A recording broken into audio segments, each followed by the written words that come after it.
Are you seriously going to eat, you fat blibbity blabbity blob? I mean, as some of you might be like, continual. Why would I want to start this? Sensitive. She's so sensitive. You are listening to the Tami Talks Unscripted Healing Podcast, where we share stories that are, you guessed it, unscripted. That's the thing, this journey doesn't stop. It doesn't really right? end. We have a general sense of the topic each episode, but really the whole point is just to show up and be authentic and let our inner child speak its truth. And I have continued to work through that story of constantly hearing, well, we don't want, got a hot dog on our hands. Yeah, guess what, Mr. Sabatsky, you do. So I'm so excited that you are here, and it is my hope that you hear yourself somewhere in the story so that way you can feel seen and heard as well. So let's start talking.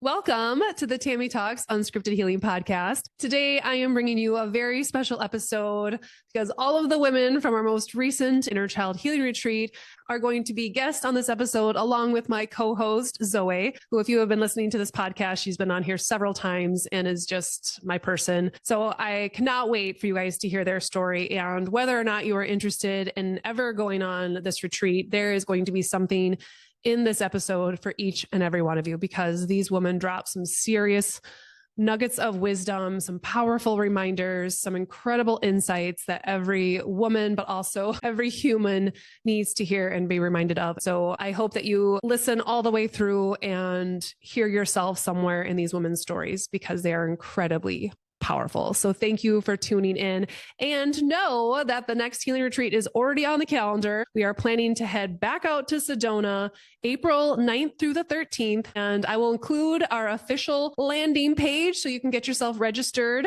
ASAP, because the prices will go up in January 12th. Right now, you get a pretty sweet deal, and there are only 8 spots. And you will be able to see why we keep it so small and intimate after you hear these women's stories, because it's a really, really powerful experience, and opening it up beyond that number would maybe dilute the experience, and we're not willing to do that. So if you are remotely interested, hop on that link, get yourself registered, and get ready for a pretty life-changing experience, even though you'll hear at the end of why you don't even need to think of it that way.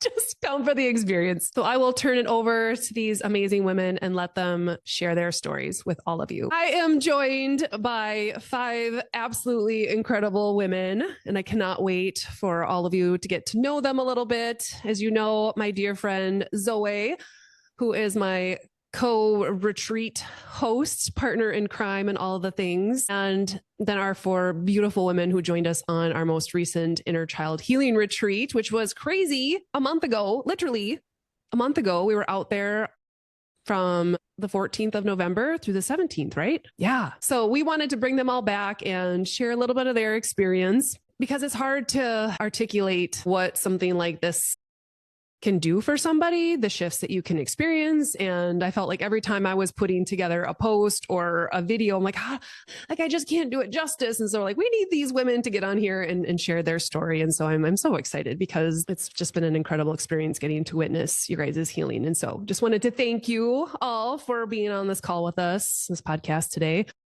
And Zoe, I'll let you share a little bit before we dive in. Okay. Want to like start it without you being able to say something. It's kind of your for you too. Maybe my podcast, but you're co-hosting today. Okay. I can go with the, yeah. Or maybe not.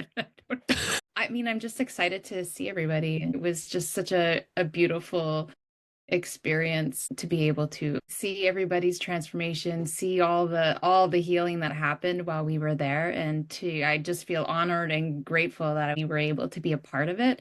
There's no accidents, and I think you've all come into our lives for a reason, and I'm excited that the thing with these retreats is we create these beautiful connections, and I don't think they don't really just end there. And no, it was a little part in our story, but it's going to continue. There's more chapters, and I'm really excited to see how this grows for all of us and our connections and where it leads. And I think that's just something that's really special about this experience. Is it's not just like you come in and you leave.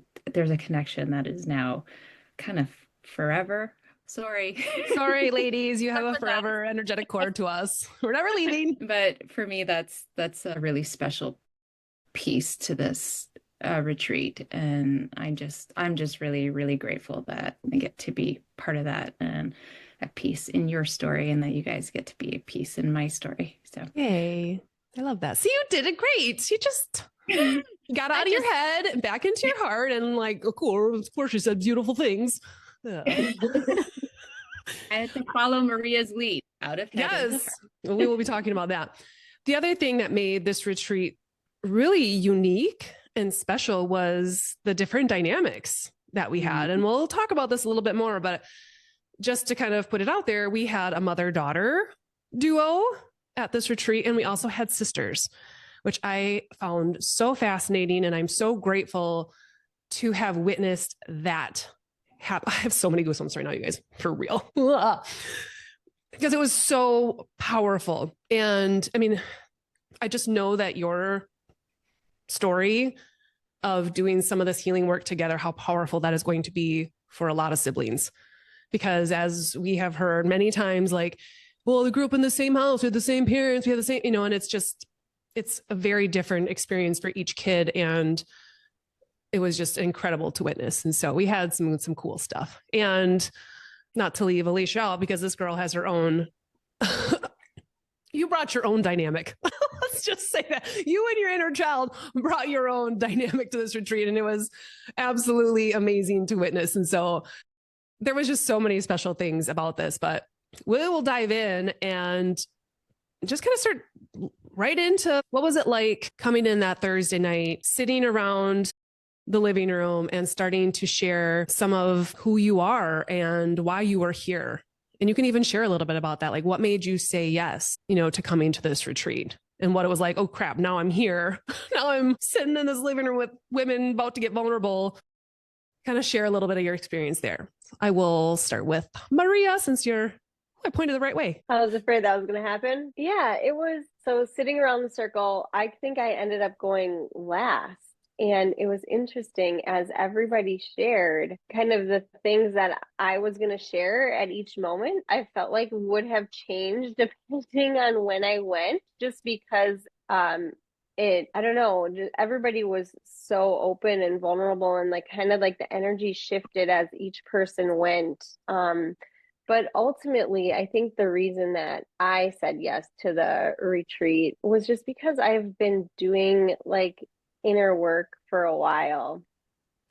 And I've always kind of just thought of my inner child as my higher self or my soul, kind of interchangeable.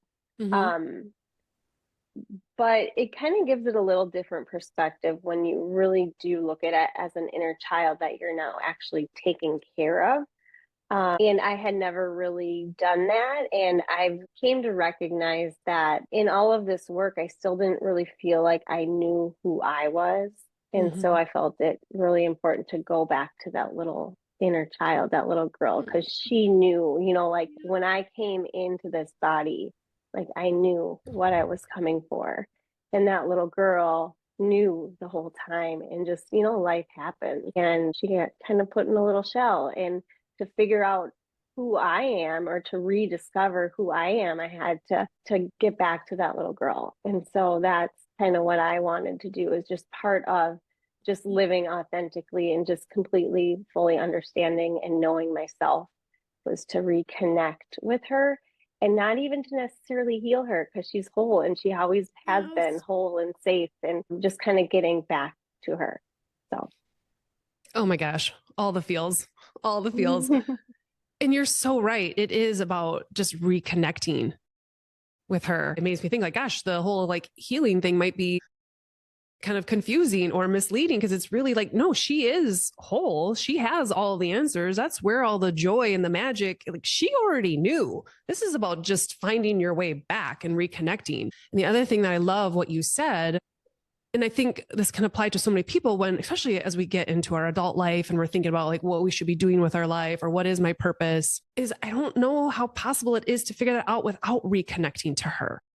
And sometimes we're trying to bypass that. We're trying to jump to the thing and figure it out, when really your inner child's like, yo, if you would just ask me, I would tell you.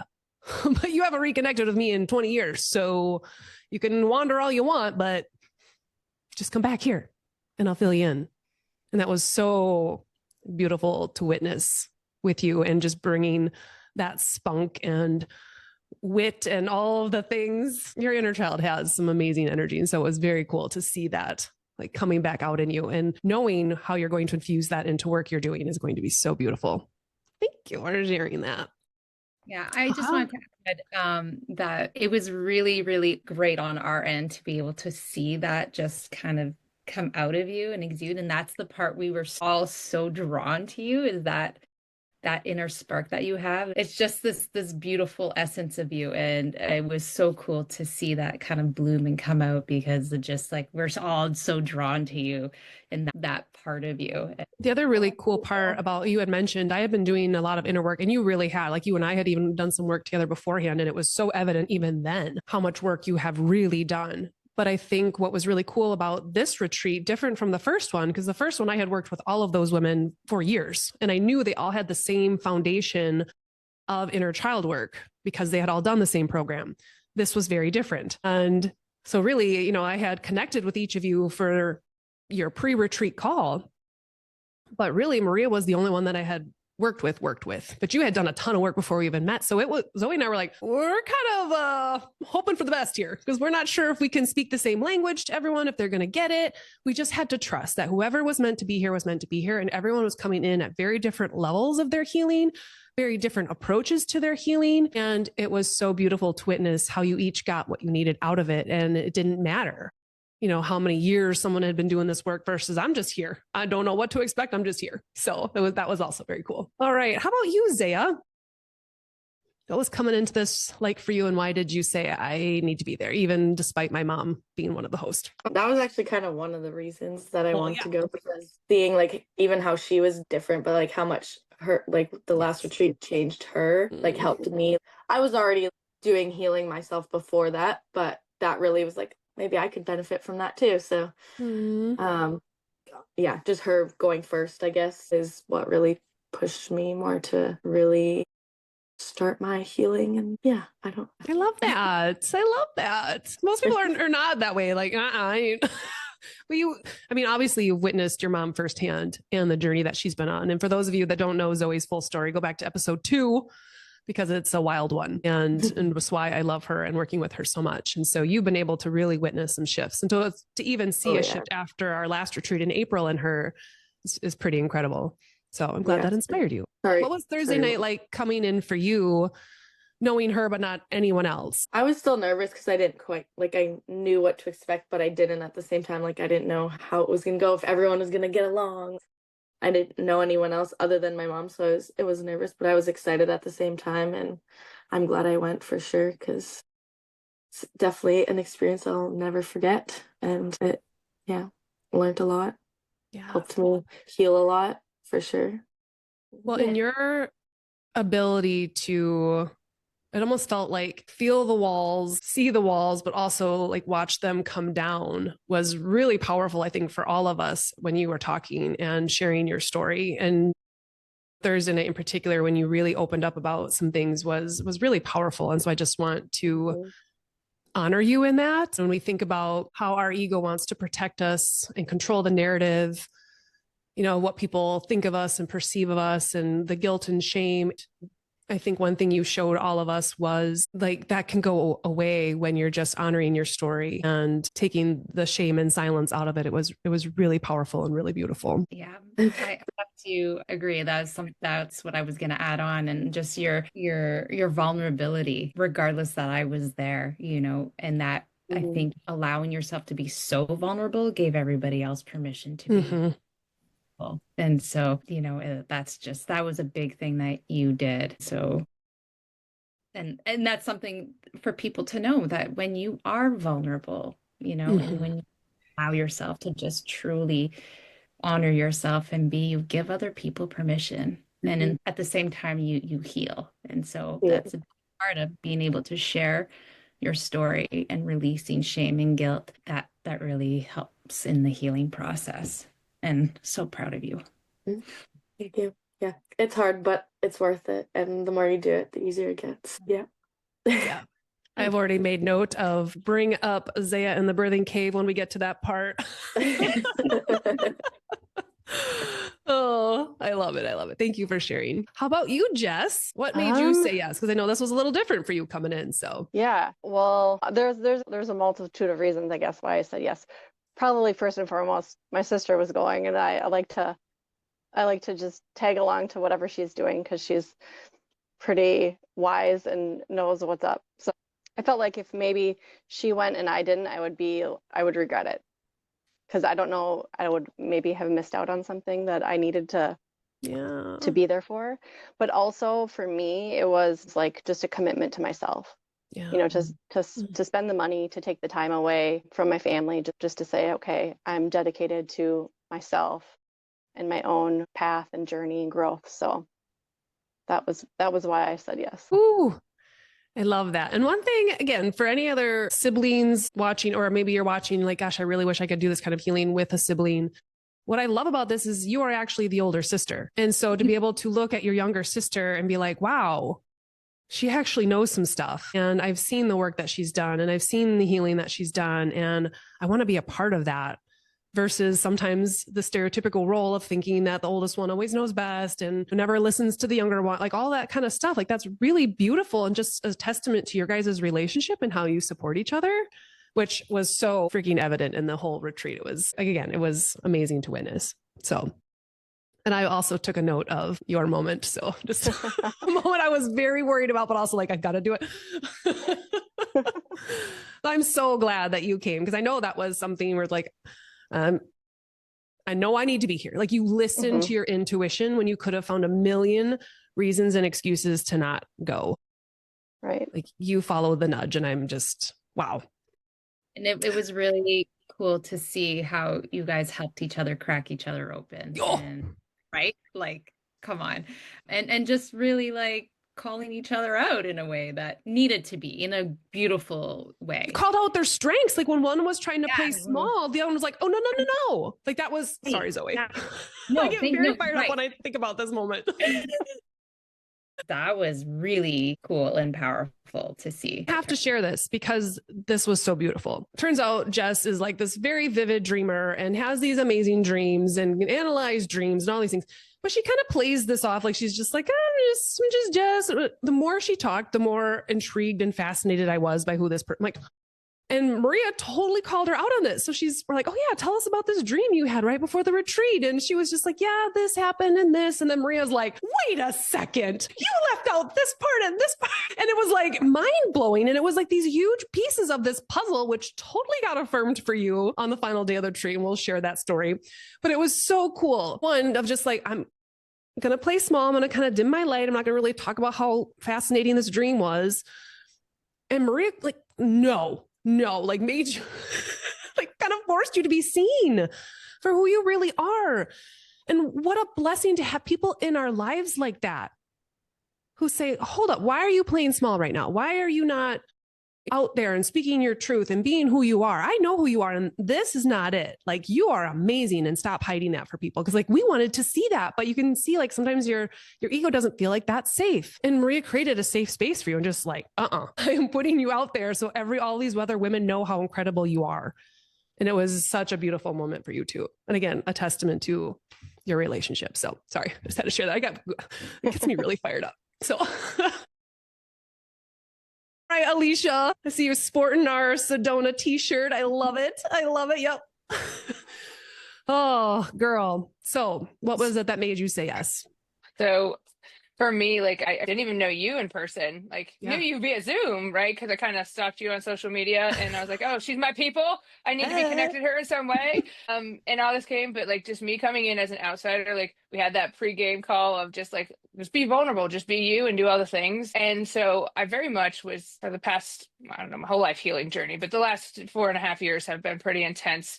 This year being the most. And I know when we reached out and had a first conversation, I said, I don't know when and where, but I know we're working together in some fashion. And it was like all the pieces of what I had to do to get to the trip fell in, just had to line up. And like, you were like, we're going to do this. And I'm like, I'm doing this. Okay. Yep. And in my head, I'm going, you never spend money on yourself. And if I really go back and go, when was the last time you actually did something for yourself and it wasn't work related, it wasn't somebody else's, kind of people pleasing thing? Almost 15 years. And I was like, holy crap. Okay. And so while I was like, did have no clue what to expect. And I'm like, these people, like, I don't know what I'm getting myself into or how this is going to go. But they said that they were going to provide a safe space, and you ace it in spades, right? Of just all of you just being so generous and open to just let me work through everything I had to really get through, and make me feel comfortable enough to share that, because a lot of things we go through life, like we have people that are our best friends that we don't even share stuff with, so this was huge. This was huge. So that was why I was like, I need to fit it. I need to get to this next part of my journey. So really it ended up me meeting who I call little, right, which was me, but my younger me, and just spending the entire time in the retreat like reconnecting with her, which was amazing. Oh, wow.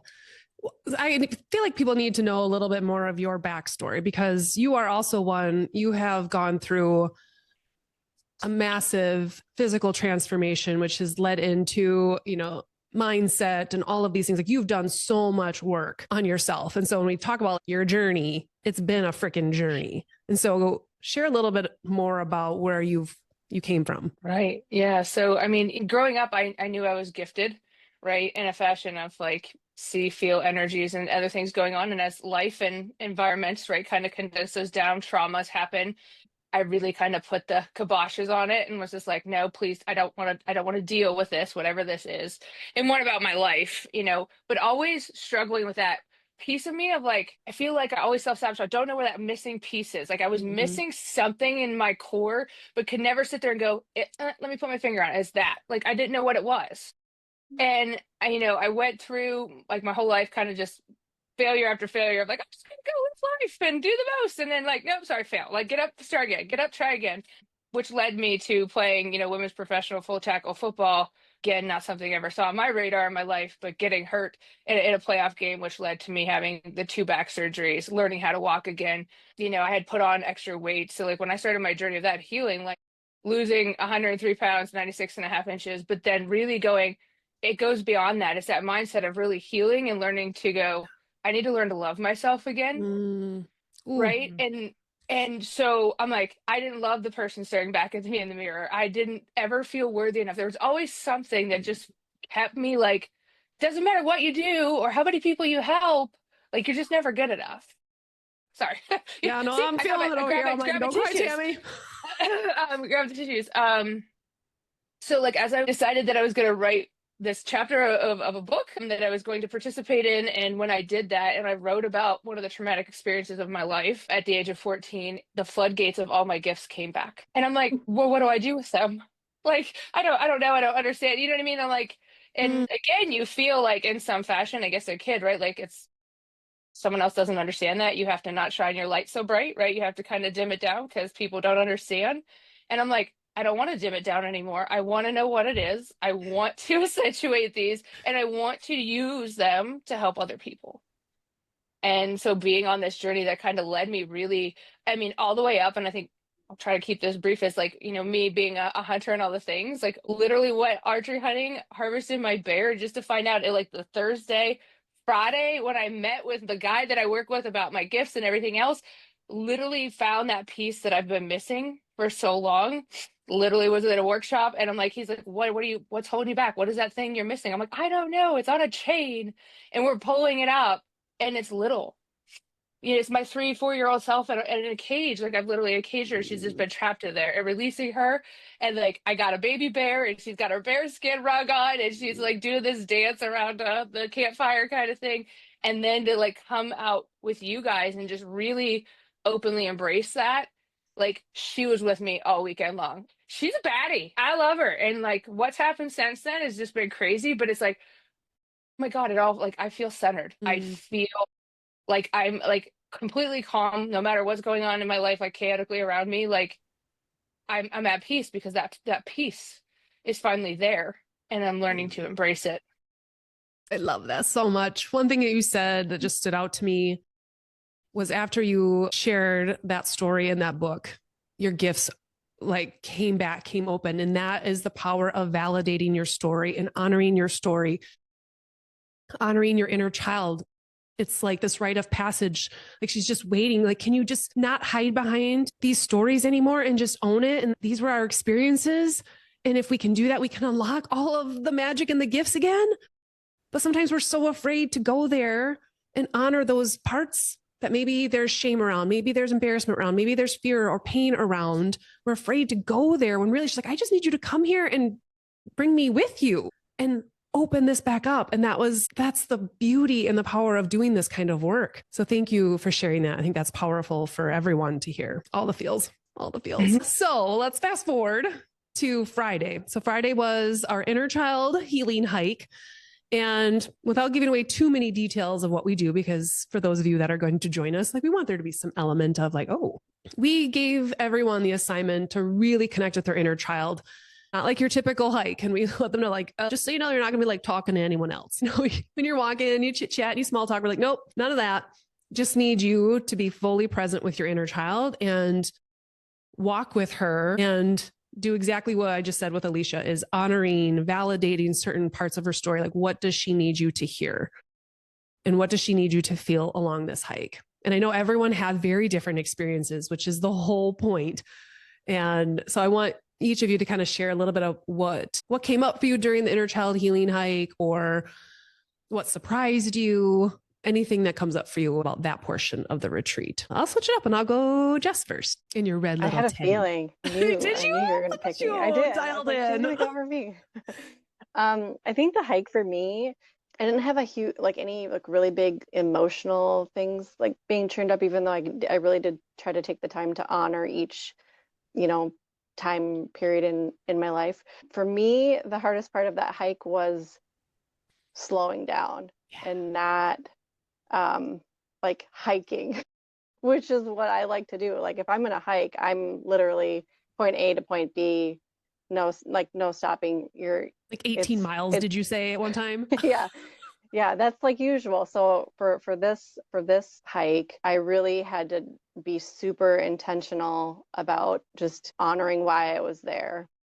And I remember distinctly the first section of that where I embraced it, I think, the most in that portion, where I was literally just like, I wanted to smell and touch every little plant and tree and everything I could find. And I like that just because it felt like something that I could take back home with me when I do go on my hikes, when I do live my daily life, is just to kind of slow down and like literally stop and smell the roses. I'm not going to get anything out of if I just don't take the time to appreciate it and see what's in front of me. So, again, like mic drop on that whole thing, because how many of us, we try to like rush to the destination. Like we know point A to point B, I just need to get there. And we don't appreciate all of the gifts and the beauty and the lessons and the things all along the way on that journey. And so thinking about that in so many areas of your life. And what kid, again, talk about connecting with your inner child, isn't curious and wants to stop. And it's us, it's the parents that are like, come on, let's go. We got to get here. We got to go there. And they're like, yeah, but I want to look at this thing and I want to touch this thing and I want to taste this thing. And so it's like, oh man, I kind of need to check myself, because I certainly have done that with my kids. Right. But witnessing you do that, like I found joy in your curiosity that day, because that is what a child would do. And it was very beautiful to witness that, and a powerful reminder for all of us to slow down and, like you said, literally smell the roses. How about you, Zaya? What was the inner child healing hike like for you? I'm going to keep that in there. I was fine, but when we got back, I needed to just go lay down for a couple days and not get back up. It was just really emotionally draining. I didn't realize it while we were doing it or during the hike, but afterwards I was like, yeah, I need some time alone to just lay here. And I don't have words. I don't even know what I'm trying to say. There's a lot that happens energetically yes, while you're hiking. And so sometimes we can't articulate specifically what is happening, because there's a lot that we're releasing energetically. And so we don't really notice it. It feels super subtle, but then all of a sudden you got back and it was like, boom. Yeah. Okay. Yeah. There were some big shifts, and there were huge shifts for you of things that, came up in your childhood that maybe you had things that I didn't even know were there. Or you didn't even know, you didn't even realize was a thing. And so when you take that time to slow down and listen, And, like, not just getting to point B, you're taking that time to slow down, connecting with nature, and just allowing what is to come up and not silencing it. It's amazing what comes up. And those things that come up and surface, that's what we need to draw attention to release and nurture, or whatever it is we need. But sometimes we don't really realize how big that is and how much we've repressed or shoved down because or things that I thought were mine that were actually yours, or True. like yeah that was just a new perspective too. I definitely learned a lot. But I can't explain it. Just to give people the visual of how energetically exhausting this is. When you think about if something is buried underground, when you're just kind of, getting that first shovel in there, that's one layer of dirt. Like, okay, yeah, moving on, I can do other things. But when you start getting into the depths of things that maybe you don't even know that are there, that your subconscious buried it in there, your ego has said like, nope, we're not going there. You are digging and digging and digging. And that is exhausting. That's what you're doing energetically. And that was something when Zoe and I went on our first healing retreat together, I remember them saying, this kind of work is like running a marathon, like an energetic marathon. And thank goodness they said that, because they said that to someone who has a really hard time sitting still and slowing down. And I needed to hear that, because the last 3 years I have needed to take naps. I'm like, why can't I have all these things I need to do? And it was just like, nope. And I really started to honor that part of the healing journey. Is that time to integrate? Is that time to just be and let it settle and see yourself setting the shovel down and really like relaxing into it and honoring the work that you just did. And so that part is really, really important, especially for those of you that are overachievers and your worth is defined on your production and your achievements. That slowing down part is real hard. And so proud of you for allowing yourself the time and space to do that. All right. How about you, Alicia? What was the hike like for you and Little? It was pretty amazing. But yeah, just to echo off Isaiah, for me, very much a doer, right? And I think maybe part of like the problem of why I haven't been able to tap into my gifts and do all the things that I was able to do when I was younger is because I've created this world and surrounding that my mind's always go, go, go. Like I have to be doing, I'm such a person that burns the candle at both ends, and the retreat did. It just, you had to slow down and just let it flow. I don't know about anybody else out there, but it's like when I slow down, I'm like, well, you're not being productive. You're not getting something done. And like, your worth is dependent on like, what are you producing? What are you achieving? And so trying to really like wrap my head around over like being and just living through that was huge. Awesome. And I know at one point you literally envisioned your inner child standing next to you and walking through that hike with you. Yeah, she's just like, let's go. And she's just like free dancing the whole way. Like she's just having a ball. And it was just so much fun. Like while we were all together and not talking, like Little's just out there like, we're just doing, like she's like having this whole conversation with me the entire time. And it was a blast. It just makes me think of like any kid that gets your undivided attention. Like what kid is not just over the moon about that and excited? And that's why it is important to create one-on-one time with your kids in that regard and to give them your full attention, because they'll eat it up. And then they, express themselves more. And so it's so cool to think about like, wow, I can do that with my inner child. And that's why like, I don't ever feel alone, because little Tam Tam's with me all the time and we're always having fun. So when I go on adventures, I go on hikes or I go on my paddleboard, like she's just always with me. And it really does help you feel like you're truly never alone. How about you, Maria? It was, I found it really challenging at first because we were told to kind of just worry about ourselves, right? And just do our own thing, just kind of walking slowly. And I found myself really concerned about what is everybody doing? Should I go over here? Am I going over here because I want to go over here, or because I think like I need to? Because so I found myself in my head a lot, but really it was exactly what I came for, was to find more of myself and be authentic. And so it was just really magnifying how much I tend to look around and am not really being true to myself because I'm worried what other people are doing. What are they going to think if I do this? And so once I was able to realize that was exactly what I was doing and kind of let that go and just each step of the way, just do my thing, and always going back to like, okay, am I doing this for me because I want to do this? Or am I still, in my head or a little bit worried, or what, am I here too long? Am I going too fast? So it was really interesting for that to kind of play out, because I think that was a little bit different than other people's experiences, but it is kind of exactly what I came for. But one part of the hike that I thought was kind of fun was really just me reframing some experiences I had kind of in the middle school age, where like one example was when I tried out for a play and I didn't make it, right? And so I never tried out for another play, and I created stories around myself not being good enough. But in that moment on the hike, when I revisited that, I didn't have any of those emotions about not being good enough. It was like, go you, like, that's awesome. You tried out for a play. Good for you. And so it was just kind of a reframing of the experiences without the stories around it. Yes. Oh, that's so powerful, because that's really what reparenting is. It's like, what would I go back and say to my younger self in that experience? I would have been the encourager. I would have told them, you tried out. Do you know how hard that alone is?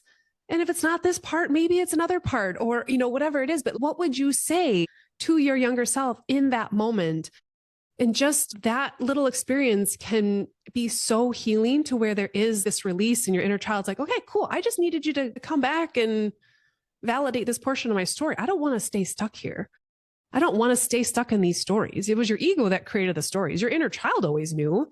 But to hear you say that, it's like, thank you. They kind of need you to be like, I knew that. When we really start to look at the stories of what is the actual truth versus what story did my ego spin? Yeah, is a superpower in itself.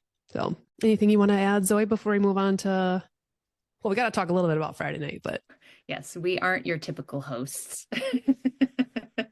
That's one thing to know going into this retreat. We aren't your typical hosts, but that's our what do you call that? Our shtick, our thing, our jam, our brilliance, maybe. Yes, that. Right? It's our authentic brilliance.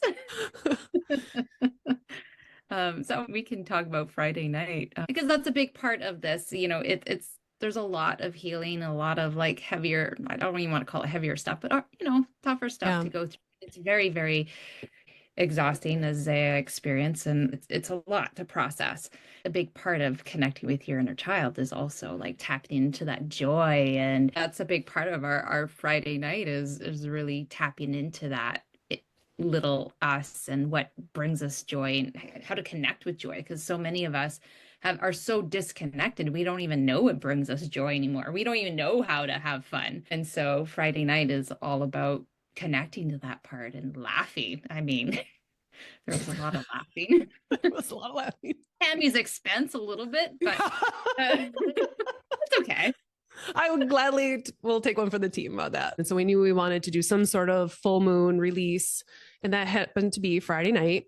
So we knew we were going to go out, write some things down, light some shit up and burn it.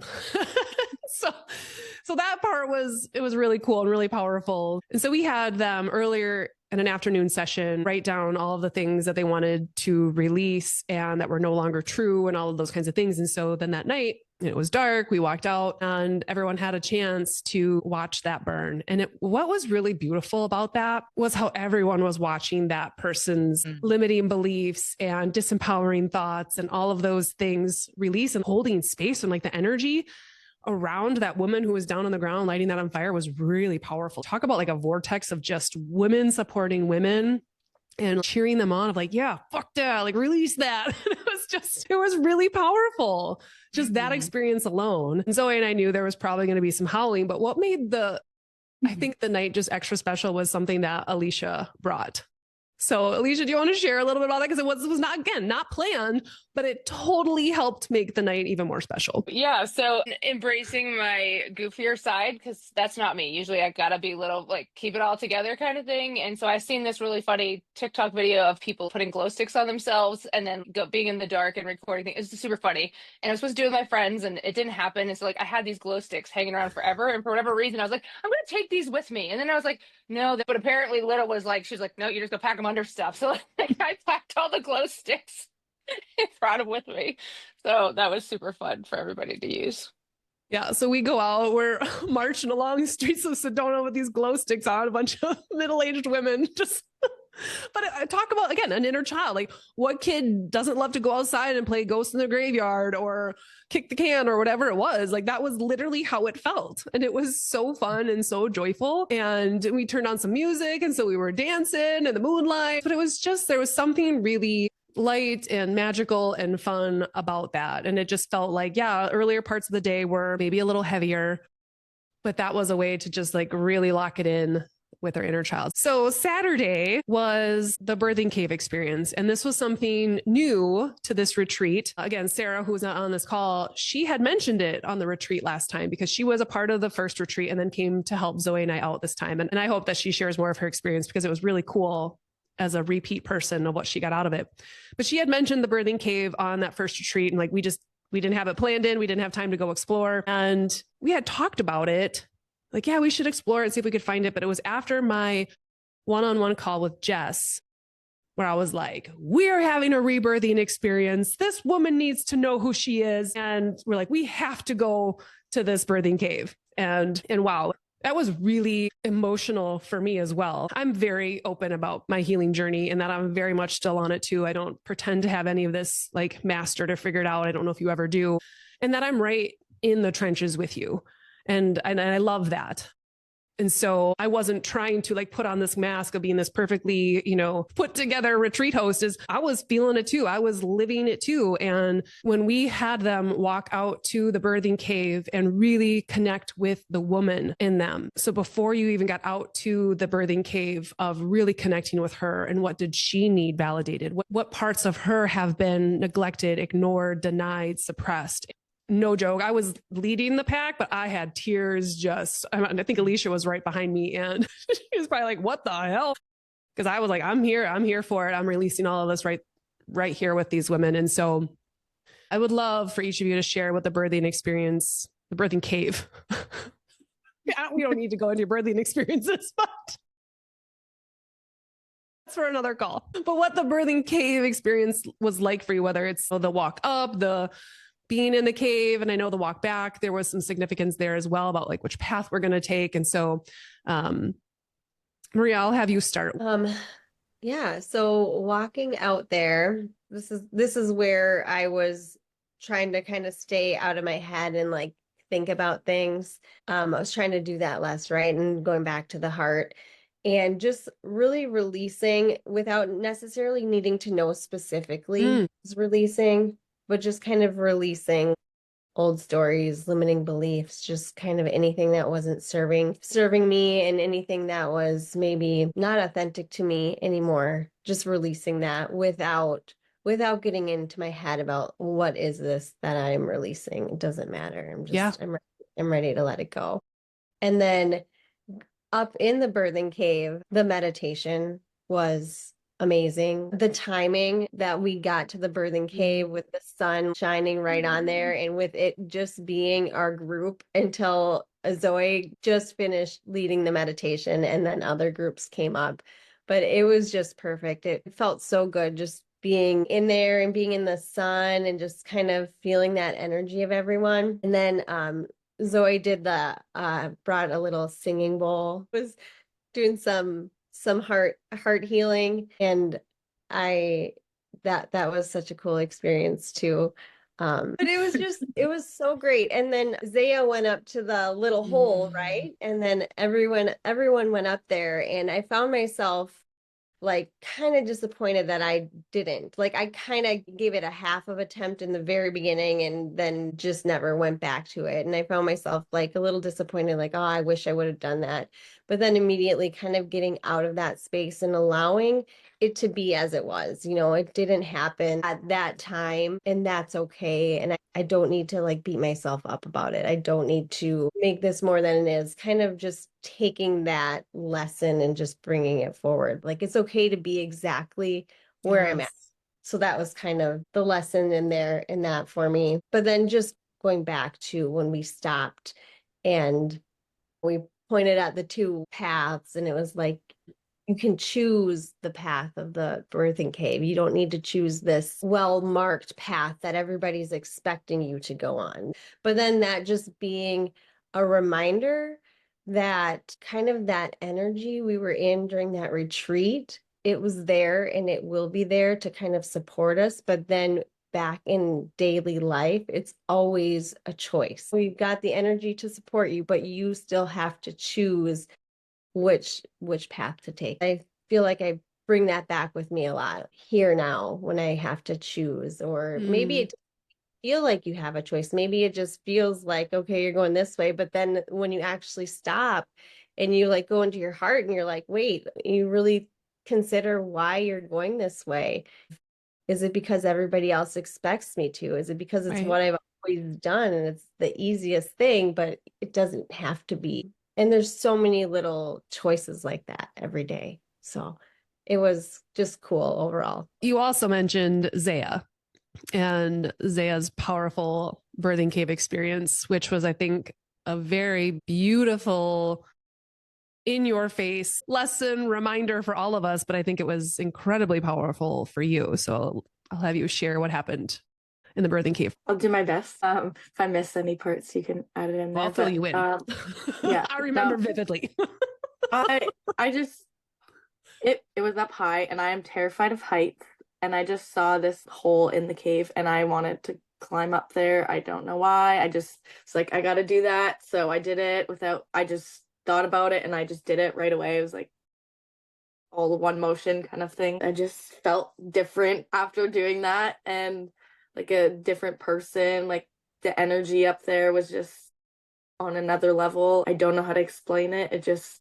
I don't know, something just, there was a shift for sure. Transformational for you. Yes. That moment. You didn't really think, you saw, you felt. You trusted that intuition that I need to go up there, and I'm just gonna, and you didn't overthink things. You just even when you were like, be careful. This is so good, because Zoe totally projected. Projected onto Zaya about, as a parent, we do like, be careful, because know she's been afraid of heights. This has been the story. We're looking out for people, but we have to remember, when we do that, we can sometimes hold people back. You caught it, Zoe. You knew, like, oh yeah, that's a me thing. Like, I'm just her mom. You caught it. But I mean, Zaya could have easily said, like, yeah, you're right. I am afraid of heights. I don't want to do that. But it was the opposite. You had this, I'm doing that. And it was like, just, and like I am speaking from experience, because I had a very different experience the day before that Zoe and Sarah and I went up to explore first. And I was like, same thing. I'm getting up there. I'm climbing into that. And I climbed up there okay. And then my ego swooped in and I froze. I froze up there. So when we talk about fight, flight, freeze, I legit froze. I could not get myself to turn around. I don't know how I'm going to get down. And Sarah and Zoe are trying to coach me and try, like, well, turn this way and do this. And I don't know how long I stood up there. It felt like forever. It was a little while. It was a little while. I'm not talking like a little freeze. It was like, oh shit. I don't know. I was like, I thought okay, she'll get, and then I was like, oh, she's not coming down. No, well, stay there. And again, that's not like me. Mm-hmm. Tami and little Tam Tam would have been like, I got this. I'm coming down, kind of like what Zaya did. But when my ego swooped in, it completely changed who I was, the confidence I had, my ability to think outside of the box, my ability to try anything. Like, this is what ego does. It literally shut me down, and all I could think was fear, and I was frozen in it. And so eventually Zoe came up and put her hand on my hand. So it felt like, okay, I can at least move a little bit and feel a little confident getting my foot down. It was a process. And, and after that, I was like, okay, that was something. Normally I could have been embarrassed about it. I wasn't. But what was interesting is, after seeing Zaya the next day go up there so effortlessly. There was a split second where I was like, oh, I want to do it again. Cause I didn't actually get up into the circle. I just stood there. So I didn't get up in the cool circle and do the cool pose thing. But it was just a split second of that. And I was like, I don't need to do that. I don't need to prove to myself that I can do that. I don't need to prove to anyone else that I can get up there and get back down. And so it was really a powerful experience, but also to see what happens when you stay in your heart, when you stay in your soul, when you stay connected to your inner child. That what you did, Zaya, was such a beautiful example of how easy it can be. Like when we just trust and have confidence. I was the example of what happens when ego gets in the way. So it was I'm kind of glad the rest of you didn't experience that. But Zoe and Sarah are like, yeah, wow. It was a moment for sure. Well, and going back to what Maria said is about tapping back into that energy is even at another part during the retreat, we had said to Zaya, go back to the birthing cave. And so when you think about what you take home and that you're not just paying for this 3-day experience, the tools that you're gathering along the way. And for you, just that saying of back to the birthing cave, remember that confidence, remember what it felt like to trust yourself, remember and put yourself right back in that energy. That's something in those moments we can bring that energy with us and help us in the moments in our life now where maybe your ego would swoop in too and make you less confident, less willing to try new things. How about you, Jess? All right. The only thing that not the only thing, because I did enjoy every part of that birthing cave hike experience. It was the singing bowl incident. I guess, I don't know, it wasn't an incident, but it was it felt like, it wasn't like a planned thing that we were all going to lay down and have Zoe ring the bowl over our hearts. And so I'm watching everybody do it. I'm like, oh God, that looks really cool. And it wasn't a rush. We weren't in a rush, but for whatever reason, I felt like I wanted to do it, but I was like, oh no, I don't want to take any more time. I don't want to be like a burden to anybody's whatever.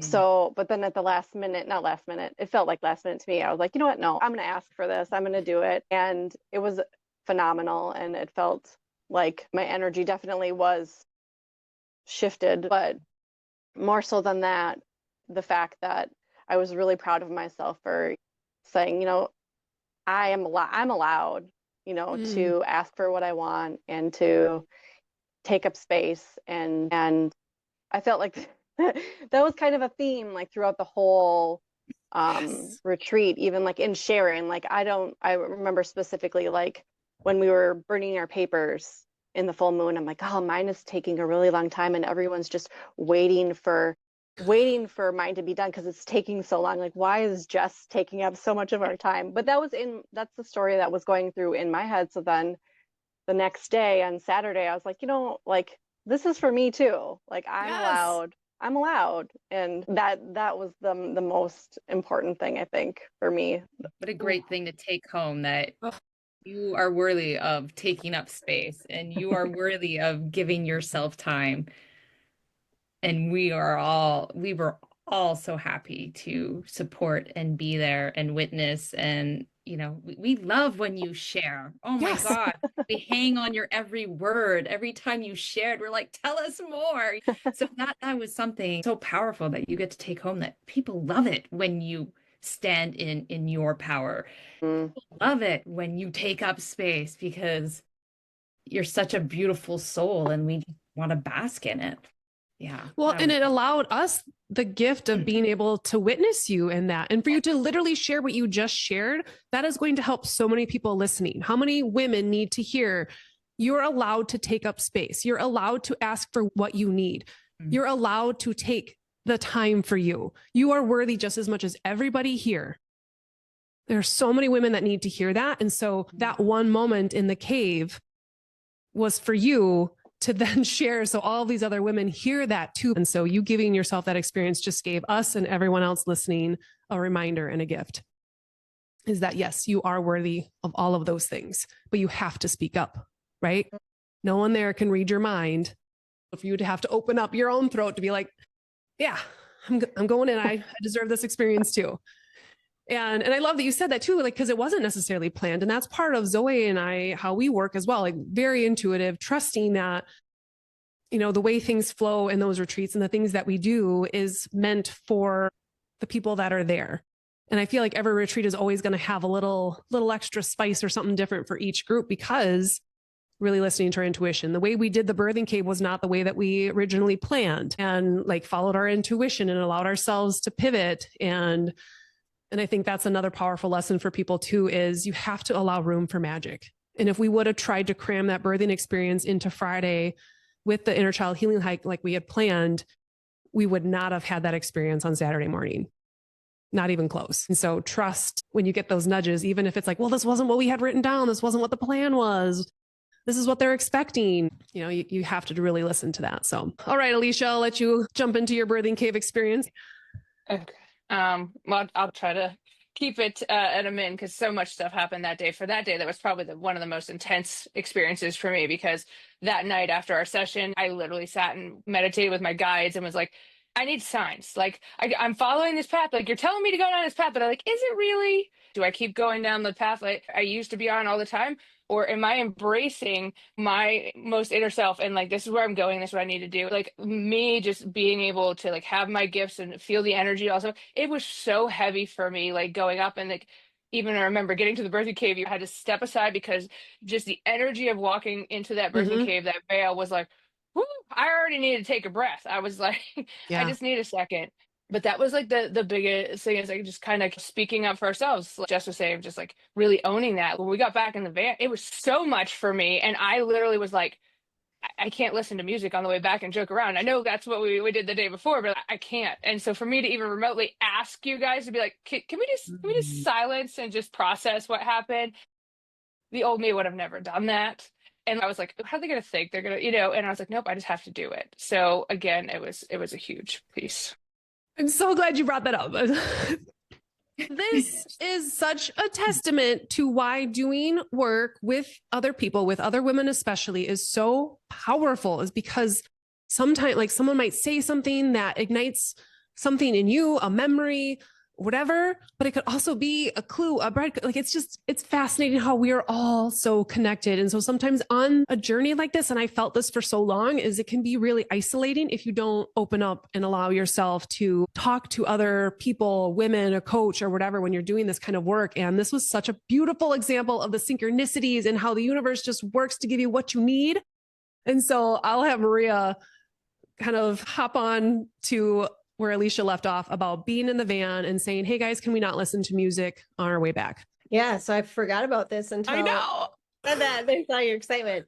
So first of all, when we were in the car, it was always like flicking through the radio stations, trying to figure out what to listen to. And then I think we had some country station on our way there. So that was going to be the channel on when we got in the car, but we were walking back, and I set an intention that the first song that we hear in the car be like exactly the message that I needed to hear. And we get in the car, and the car starts, and Alicia, maybe even before it started, she's like, guys, is it okay if we don't listen to music? I just need some silence to reflect on all that. And so at first I'm like, shoot, like, what does this mean? There's no music. And then we were driving, and it was just like, oh, back to our heart. It's like the sound of our heart and just listening to ourselves. Yes. Oh, that was such a beautiful story. When you shared that, we all felt that. And that truly is it. Is we're always searching for things outside of ourselves, for the validation, for the next step, for whatever it is. And you were such a leader and a guiding light in that, to remind us all to literally just come back to our heart. Whenever you need to, just come back to your heart. And there was just like such a groundedness when you talked about that. And so even sharing that story was very powerful. And so the rest of Saturday was like, now we're trying to express the desires that we've had, that we have kept hidden, or these parts of us that we've, been trying to protect and not shown everybody, and kind of have each of you share a little bit of your experience and what that was like to actually open up and let yourself be seen in your desires and your hopes and dreams and things like that. Yeah. So what we got back, everybody was kind of sharing, and I had been really thinking about my gifts and my purpose and how to step into it. And I had this kind of just this I want to say idea, but it didn't come from the brain. So idea isn't the right word, but it all hit me kind of how I wanted to help people bring things together. And we were all sharing, and I just remember I wasn't actually going to share like the thing, but it just felt like a safe space, and it felt like it was okay to do it. And if I spoke it out loud, it was like that first scary step. It was like, okay, that first scary step, if I actually like tell this to people. But it was just so cool. Just the amount of support and that everybody brought, and just like how empowering it felt to speak in that container, because that was a big thing for me. Is I felt like speaking up was hard, and I would have a hard time articulating things. But whenever we would take turns at the retreat, and I would go into my heart and just speak from my heart, everybody's reactions and responses were just so like, and it was so weird to see like people responding that way to something that I was saying. Is like, I'm not saying anything that great, but you're like a freaking philosopher. It was like everybody, it was just like, I could just go back to that feeling. I think that was like the biggest thing. It was just so empowering to be with everybody and just having that space. And when I do come from my heart and feel safe to be seen and to be heard, like I can say stuff that makes a difference. Yeah, that was kind of the reflection on that day. And it was probably a good reflection for the whole retreat, really, for me. Yeah. Well, and it just goes to show like ego wants to keep us safe. And by doing that, like it really kind of masks you from seeing yourself. But because you pushed through that and allowed yourself to be vulnerable and open up, you were allowed to see us see you, and to really sit in that, like, this is for me. They're talking about me. Like, yeah, you, Maria, you're like incredible. And so I'm so proud of you for allowing yourself to really sit in that and receive that and know that it was absolutely genuine and for you, and that you deserve that. And the more that you step into that, the more you're going to bless so many people. But it kind of shows you like, wow, I would be doing people a disservice if I don't step into my gifts. And it starts to get to a point where you almost feel more selfish by keeping it to yourself and hiding this thing, when really, no, like it's a gift for you, and that you will then share with the world. So I can't wait for you to officially unveil that someday. Well, I'm going to hop to Jess, because she kind of mentioned Jess, the one leading that off, and we really kicked it off with a bang with you. Yeah, so we got back from the hike in the cave, and I was telling the group the story about my singing bowl epiphany, maybe you could call it. Yeah. And you think of a good word for it. And I said to myself, can I swear? Is it okay to swear? You've listened to this podcast, right? You know. Okay. I know. It just feels, but please I said to myself, volume up. Yeah, right. I need to get on a chair. I said, I wanted to do this, but then I was like, oh, I'm not gonna. And then I said to myself, fuck that. Like, I want this, so I'm gonna ask for it. And so it was, and I just kind of said it off the cuff. And then Tami was like, oh, no. Wait 1 second. You need to say it again to the people in the back. So I had to get up on the chair. I threw a pillow and I repeated. And it was awkward and it was hard to do, but it felt affirming, because I had mentioned, like, I know the energy of being a strong and powerful person. I've experienced that before, literally the 3 times in my life when I gave birth to my children. And that's kind of what the birthing cave kind of conjured up. And like, I know that energy. And so to kind of get on that chair and try to bring it back, and to let it just flow back into me in that moment, was really powerful. And I'm trying every day, trying to remember that feeling. Oh yeah. For you too. It's like back on the chair. Because that was, and it was so funny. Like from my perspective is I felt that I'm like, and then I almost hesitated because I didn't want to make you uncomfortable. Yeah. And then I also said, fuck that. She's getting on the chair. Because I knew, trusting my intuition, like, I know she needs this. I know that you needed to fully embrace that power, not just to speak about it, but to let all of your energy be put into that and to be able to take that home with you. And that was, again, very powerful for us to all witness because we all felt the discomfort. I bet everyone was like, thank God I'm not Jess.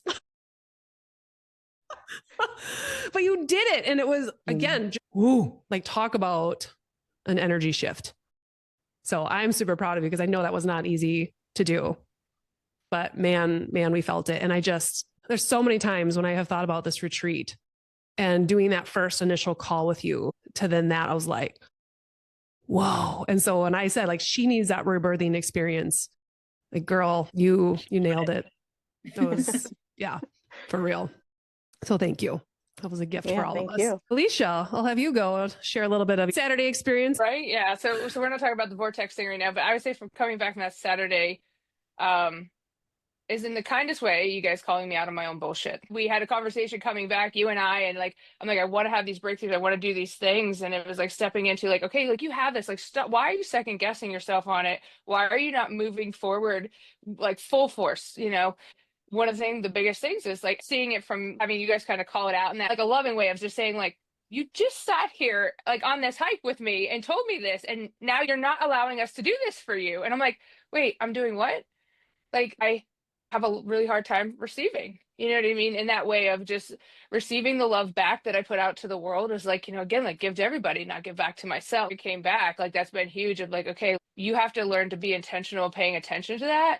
And yes, I received that because again, not allowing you guys to give me that love is, like that's as a hindrance to something, but also if I'm not willing to receive it, I can't fully let it flow.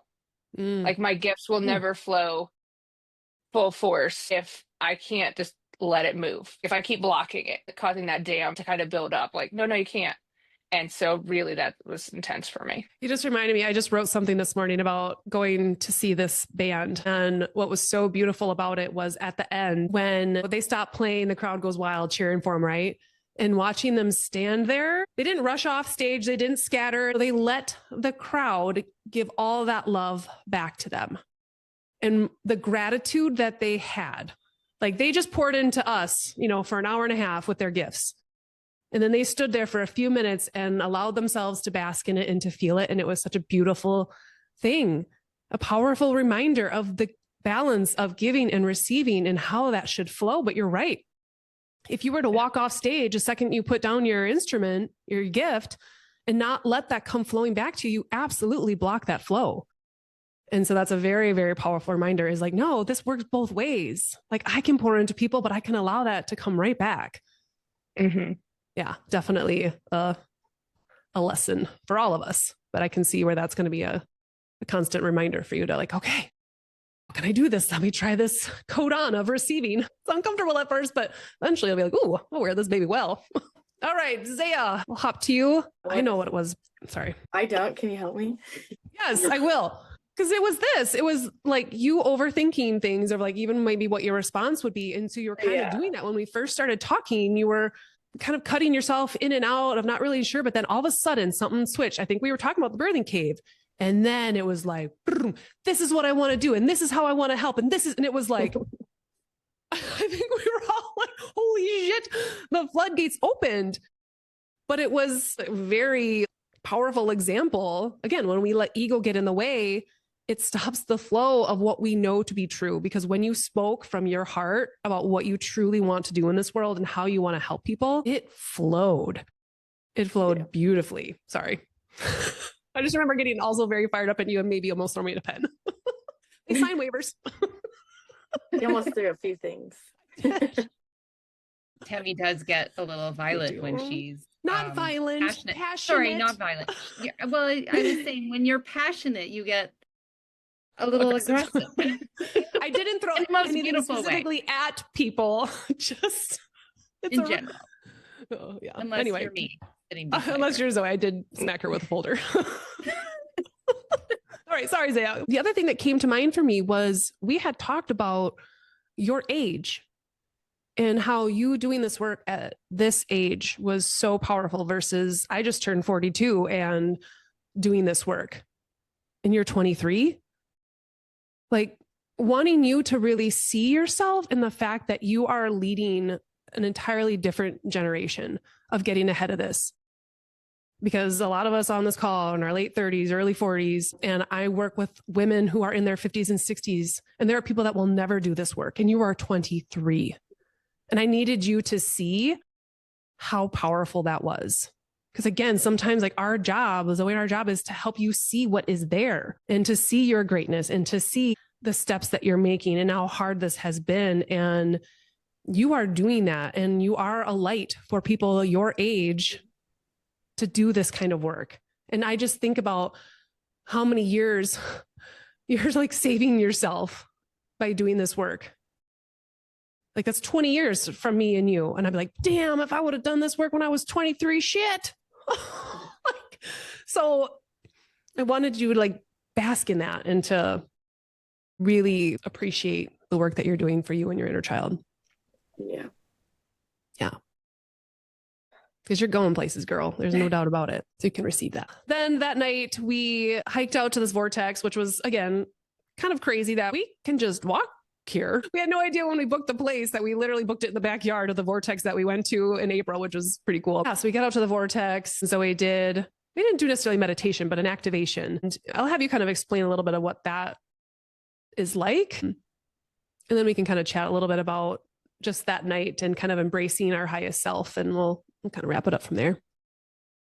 Yeah, the activation, we're on the vortex, which when you go on the vortex, the energy of the vortex is pretty palpable. Just where it's located, the energy of the earth and all of it there is quite intense. So that's why we choose to do what we call an activation there. And that's just basically helping women or whoever is there to step into their true authentic self and almost like igniting that. If there was a way I could explain, it's almost like lighting that fire within and cracking that open and allowing these women to really step into that power and embrace that power.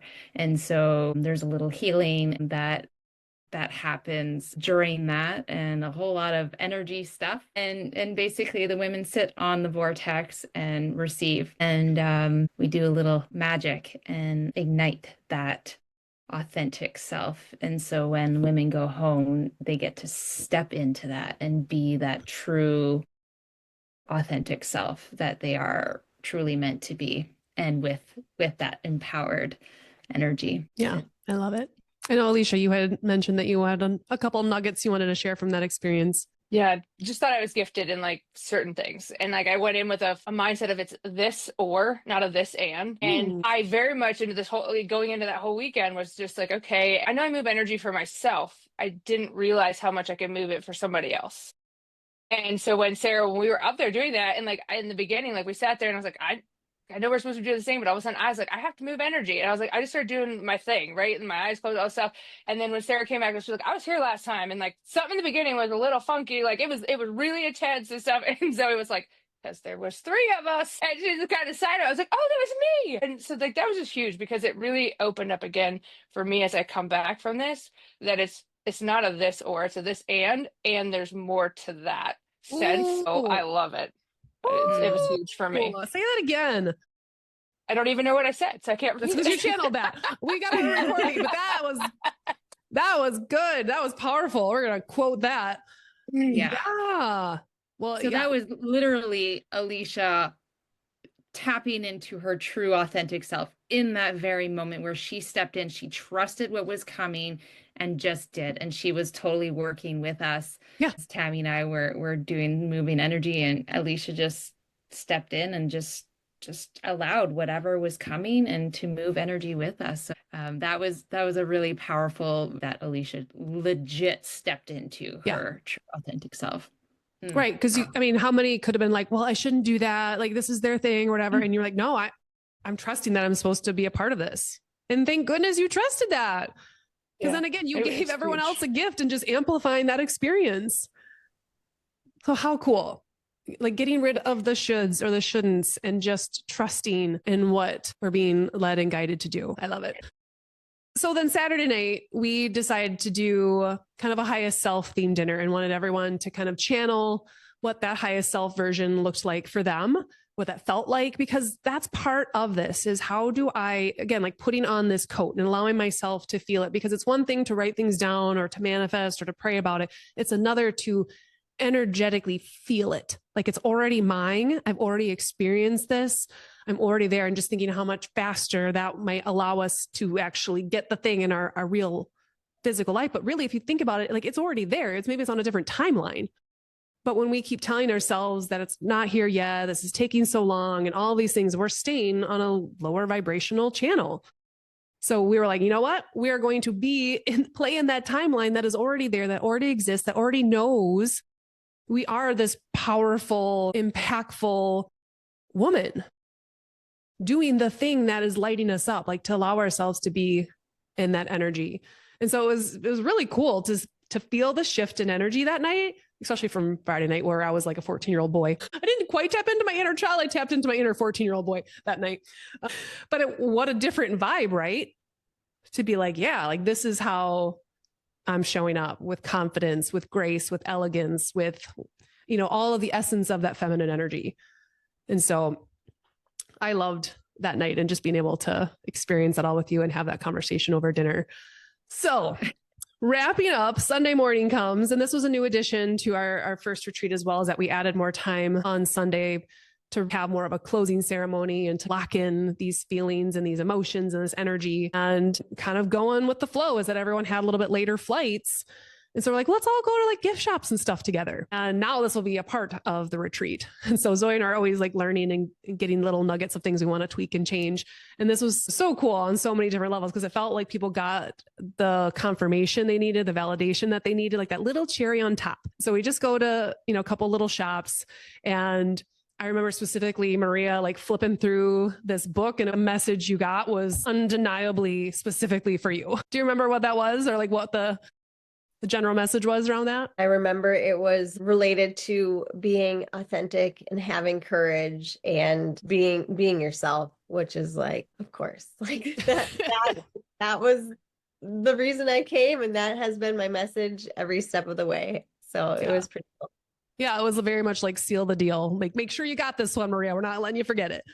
Oh, but the best part of that was Jess, and full circle moment even from this podcast, because we had talked about the dream she had. And there was an object in the dream that she so conveniently forgot to mention, that Maria had to be like, wait, remember when you found the sacred geometry thing in your pocket? And Zoe and I know about sacred geometry. Like, how many people would be able to name what this thing is that you get out of your pocket? Not many people. So Jess, we'll turn it over to you and how you got the confirmation that you needed. Yeah. So maybe I'll just say the dream a little bit. This was a dream. We had a pre-retreat call. I think it was Sunday before we were all leaving. And that night I had a dream where I was in the river with people trying to get out, and Zoe was there and she helped us get out of the river. And that was the dream that I shared to the group. But then Maria so conveniently reminded me that at the end of that dream, after I get out of the water, I pulled out of my pocket this object, and it was a dodecahedron, and it was like this pale color, and it had these little inscriptions on it, and that was the dream. But as we were at the gift shop, there's all the different kinds of crystals, and I was looking at this. It was called a beta quartz, and it was literally a dodecahedron with the inscriptions, the pale color. It was the exact same thing that I pulled out of my pocket from my dream a week before, and it was about dreaming. It said vivid dreams on it. Yeah, it was about like helping you with dream analysis, and it was more. Yeah, it was more than the fact that like it was the exact same thing from my dream, but it was what it did, or like the power of the crystal. So I bought some, of course. I've been in a lot of crystal shops, and that specific crystal is very like it's not one that's typical in a crystal shop. Like, no, I had never actually seen it in person, so I was like, it was just mind blowing. Well, and again, such a powerful reminder for all of us that the signs, the synchronicities, all of that is all around us. And sometimes you need to ask. Sometimes, like Maria, you just need to set the intention and let it be. But for some of you that are listening and you're like, I don't even know that if I have gifts, or I don't even know if I have an inner child or whatever, you just have to allow yourself to get curious and to just be open to what can come your way. But there are, again, so many clues and the signs and synchronicities all around us to guide us on our path. And you are never alone. And I have felt so connected to the signs and synchronicities that I've gotten. It is what has kept me going on this journey, knowing that it's safe to keep going. And so that was just such a powerful, like, oh, holy crap, talk about validation on such a cool level. And so just something you'll never forget that. We'll never forget that moment. So we should probably wrap it up because I'm like, how long are people going to listen to? I think it's been entertaining at least. You can answer really whatever comes up for you. There doesn't need to be a particular question to this, but if it's about how reconnecting to your inner child has helped you, how different you feel now as opposed to before the retreat, or what you would say to someone that was maybe in the position you were before this retreat on questioning whether they wanted to come, whether it'd be worth it. Because I think that's a big thing is people like, it's a 3-day thing. But then you're like, yeah, but those 3 days were packed with intense therapy or whatever. So just whatever comes up for you, but kind of those like parting words from each of you. And I'll just let you speak from your heart. I'll start with you, Alicia. For me, it was life-changing, like absolutely life-changing. And what I loved about this entire thing from an outsider looking in, all of you knew each other in some fashion or seen each other. I knew nobody, and I could have very much let my ego get in the way of going, I'm not going to go be open with these people. I'm going to stay closed because they're going to judge me. And I didn't. I just went in. You guys created a safe space for me, not just Tami, but I mean everybody there. We all came in with that tension of we're just going to hold space for each other to allow them to do whatever needs to happen. I would recommend anybody you don't have to be like, oh, I have to be at a certain place in my life to go. Literally, just go and experience. Allow yourself to just go and embrace it because it's just going to lead you to that next best part of yourself, like a life that you love waking up to. Like that's kind of like my motto as I go into 25. I'm creating a life that I love waking up to. And so that is being connected to my highest authentic self and and embracing that. And I don't know how to tell you besides this life-changing. So it really, truly was. And I would recommend anybody taking that next step in their journey. Thank you. And I think Zoe and I'm not speaking for her, but also speaking for her in that being able to witness you, like that was life-changing for us as well, to witness all of you. Like it's an energy and a feeling and memories that are going to stick with us forever. There's nothing more affirming and beautiful than being able to witness women like stepping into their true selves. And I cannot wait to see where it takes you. So you bought that on stage suit, and I can't wait to see you sparkling up on stage someday. That is happening. How about you, Zaya? For me, it would just be like showing other young girls that they can start this journey earlier in life. They don't have to wait till they're like 40 or like middle-aged to not calling you middle-aged. It's fine. It's true. It's my mom, or you don't have to wait for something to happen because there's definitely healing that needs to be done, even if you don't know. The earlier you start your healing process, then like better off you'll be a few years later down the road. Showing more awareness to that and just helping other people through the dark times. And because this really did help me with a new perspective and just like a shift and just seeing things differently and being more positive and not so hard on myself. And yeah. And I think to remind yourself like that you're not broken. There's nothing wrong with you. It's just like finding your way back. Never too late. Yeah. How about you, Jess? I would say probably if you're thinking about coming on this retreat, you should just do it because there's a reason you're thinking about it and you don't need to know why. I had a really tough time with people calling it life-changing because for me that set up like really high expectations. Like something needed to happen to me or I needed to have a certain kind of experience for it to be worth it. And it doesn't have to be that big and grand. I think the things that, while I did have big kind of shifts that happened in the retreat, the most, I think, impactful things coming home were just the day-to-day thing. Being intentional and taking the time and like seeing Alicia have this profound experience with her inner child and literally seeing her like, oh man, but I didn't have that. But I think what I had coming home was equally as powerful. I put my little picture that you printed up like on my bathroom mirror. And so like when I look in the mirror, even though I don't necessarily say that's me, you know, I look in the mirror and look at her, like I still look at her to say, hey, like, are you seeing me? Like, am I making you proud?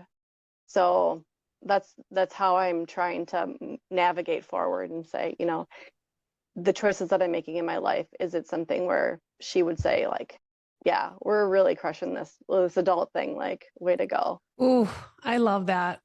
I love that so much. And that was, again, a beautiful example about how you found a way to make it resonate with you. It was very different than how Alicia reconnected with her inner child. Like you just even looking at that picture. And I remember you saying that on the retreat. I think I called you out on like how you were talking about yourself. I'm like, would you say that to that picture? And you're like, no. And so now to be able to look at her every day and wanting to make her proud, like what a shift in energy and what a gift that you're giving her to even be acknowledging her every single day. And then on that level where you're trying to live like in a way that honors her and that makes her proud. Oh, all the feels, all the feels. And that's a really powerful thing for you to share, that transformation doesn't have to look like this big, you know, explosion or big, huge tower moment or whatever it is. It can be very quiet and subtle, but it's not any less powerful. And that's a really beautiful thing to share and important for people to realize that transformation doesn't have to look a certain way. It's going to look how it's supposed to for you. It's going to show up for you how it needs to show up for you. All right, Maria, we're wrapping up with you. Take us home. All right. I often think about like little babies, right? And how much love we just so easily pour into them and just know that they're just worthy of everything.